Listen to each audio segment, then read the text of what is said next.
প্রসিদ্ধ ইউটিউবার ও content creator Ranbir Allahbadia ওরফে বিয়ার biceps এবার বড়সড় বিতর্কে জড়িয়ে পড়েছেন।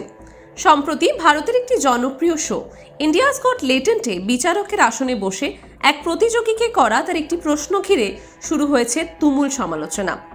শো চলাকালীন রণবীর এক প্রতিযোগীকে প্রশ্ন করেন, তুমি কি প্রতিদিন তোমার মা বাবাকে ইন্টিমেট অবস্থায় দেখতে চাও, নাকি একবার তাতে অংশ নিয়ে সেটা বন্ধ করতে চাও? এই কুরুচিপূর্ণ প্রশ্ন শুনে মুহূর্তের মধ্যেই শোয়ের অন্য বিচারক সামে রানা চমকে যান, যিনি নিজেও সাধারণত ডার্ক হিউমারের জন্যই পরিচিত। তবে সোশ্যাল মিডিয়ার মানুষরা বিষয়টিকে ভালোভাবে নেননি। রণবীরের এই মন্তব্যের ভিডিও সোশ্যাল মিডিয়ায় ভাইরাল হতেই নেটিজেনরা ক্ষোভে ফেটে পড়েন।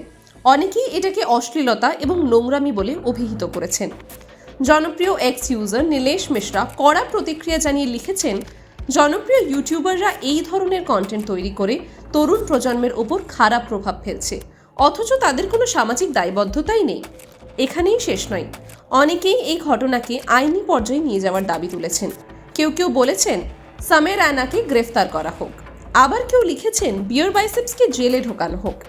একজন তো সরাসরি আইনি ব্যবস্থা নেওয়ার হুমকি দিয়ে বলেছেন, ভারতের দণ্ডবিধির 295 ও 296 ধারায় অভিযোগ দায়ের করা হবে। সমাজে এই অশ্লীলতা আর সহ্য করা হবে না। এই ঘটনা ঘিরে আপনার কি মতামত নিচে কমেন্ট করে জানাতে ভুলবেন না। আর বলিউডের আরও আপডেটস পেতে চোখ রাখুন টাইমস নাও খবরে।